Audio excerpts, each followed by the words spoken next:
Alana Rose. Dati ko na po talagang pangarap na makapagtapos ng pag-aaral kasi sa Pilipinas, napakahirap po financially, sobrang hirap, walang financial support. So, napag-isipan ko po, nung ako po ay nag-abroad, tapos may nagbigay po nag-encourage po sa akin na mag-aral po dahil na siguro nakita nila yung potential sa akin. Huwag po tayong mag-hesitate po na ituloy yung pangarap natin kasi wala naman po sa edad, kung ano sa estado ng buhay para po makapagtapos tayo sa pag-aaral natin.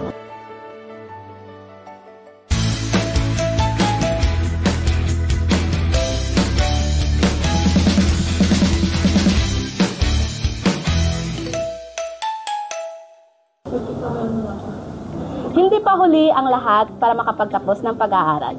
At dito sa ICSA, bawat hakbang mo ay hakbang patungo sa tagumpay.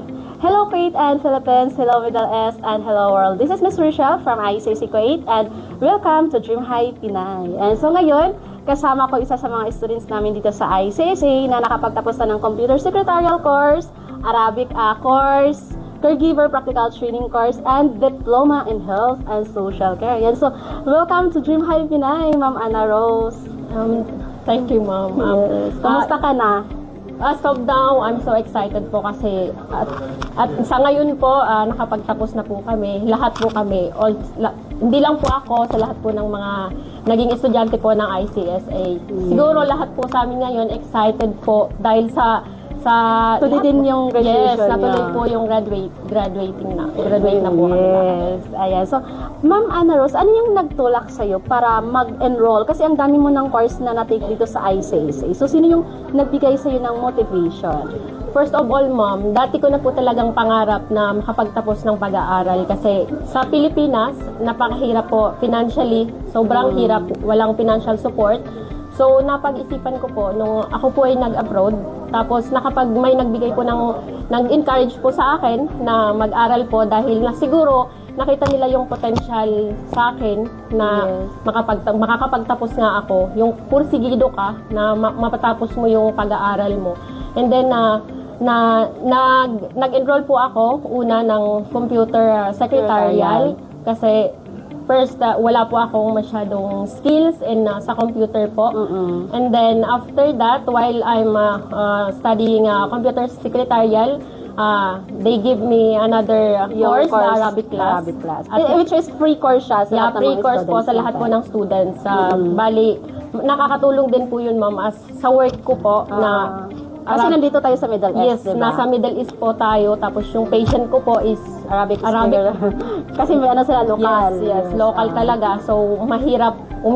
Mas maganda yung maganda yung communication nyo at makakaintindi kayo pareho. Kasi isa kasi sa pinaka-importante na bagay pag tayo is nagtatrabaho is yung communication natin sa patient natin or sa mga colleagues natin. As everyone, communication skills yun yung pinaka-importante. And English barriers din minsan nahihirapan tayo kung hindi tayo nagkakaintindihan, magkakaroon ng misunderstanding, miscommunication. So, mas maganda rin talaga na nakakapagsalita din tayo kahit paano, nakakaintindi kahit paano, kahit kunti lang, at least, di ba?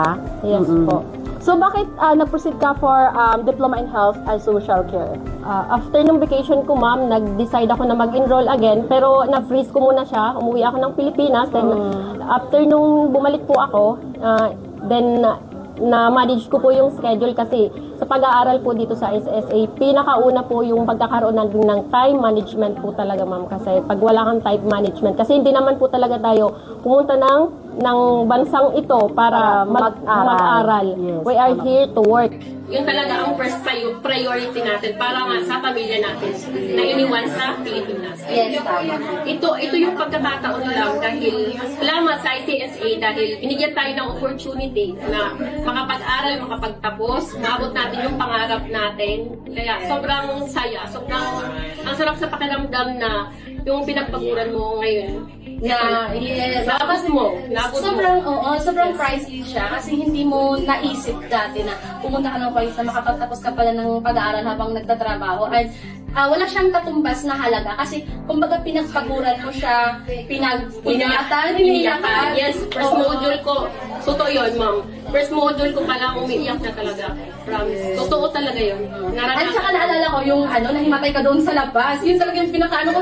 Yung doon sa labas kasi nga syempre puyat ka sa pagtatrabaho kasi whole day ka, 24 hours ka nag-duty. And then kailangan pumasok sa pag-aaral mo. And nandun, nagkakagulo kami dito kasi nandun na si Miss Ana Rose, nahimatay doon sa kabila, nagpapadala ng piras. Alam mo yung feeling ni Sir Mark kayo dati na parang hindi ko talaga siya makakalimutan yung time na nangyari yun kasi hindi mo i-expect na, di ba? Kasi sa pagpupursige mo na makapagtapos ka ng pag-aaral, hindi mo na mamalayan na naaano mo na pala yung katawan mo din. Na-abuse mo na din yung katawan mo. Hindi ka na kumakain, hindi ka na nakakatulog ng maayos at papasok ka pa. Alam niya ni Sir Mark na minsan papasok ako, sir, pwede bang makitulog mo? Yes, oo. Hindi ko na ako saglit kasi wala pa akong tulog. Nag-duty ko ako last night. Kaya sobrang saludo kami sa'yo kasi ginawa mo yung best best version of yourself na to have a silver lining. Diba? At the end of the day, at the end of this month, this year, kumbaga ito yung parang take away mo sa sarili mo na napagtapos mo yung sarili mo sa pag-aaral na kahit ano man yung mga napagdaanan mo sa pamilya, sa trabaho, yung challenge sa pag-aaral. Pero nandito ka mga congratulations. Diba? So, congratulations. So grateful. Thank you, my God. Talaga Thank you, kay Lord. At andito ko sa inyong harapan at napatunayan ko sa sarili ko at sa inyong lahat na kaya kong makapagtapos sa kursong ito. Yes, and so, ano yung magiging advice mo sa lahat ng mga kababayan din natin na yun, nagdadalawang isip sila na mag-aral, hindi pa sila sigurado kung kakayanin nila, lalo na sa mga OFWs? Sa lahat po ng mga OFW, mga kababayan ko po na nandito po sa Kuwait, wag po tayong mag-hesitate po na ituloy yung pangarap natin kasi wala naman po sa edad kung sa estado ng buhay para po makapagtapos tayo sa pag-aaral natin. Yes. Kasi sabi nga nila, kung gusto mo, maraming paraan. So, hindi siya basihan kung ano yung status natin ngayon, yung age natin ngayon. Ang importante is, meron tayong drive sa sarili natin na makapagtapos ng pag-aaral. Kumbaga, yung sarili mo mismo, minomotivate mo na kaya mo to. Diba? Kasi kung positive tayo lagi, mas maganda rin yung outcome na. Ayan. And so si Ma'am Ana Rose po yung patunay na yun, hindi pa huli ang lahat. Kasi biruin mo nandito siya sa Kuwait para magtrabaho. And ngayon nakatapos siya ng 4 courses. 4 courses dito sa ICSA. So yun, para sa lahat ng mga kababayan natin na patuloy nagsubaybay dito sa ating Dream High Pinay. Ayan, so maraming salamat po. And thank you so much Ma'am Ana Rose sa pagpaunlak dito sa interview na to. Thank you sa ICSA. Yes. And muli, this is Miss Rachel at ito ang Dream High Pinay dahil ang tagumpay mo ay para sa'yo, para sa ating lahat. Tuloy lang sa laban dito sa ICSA, your partner in success.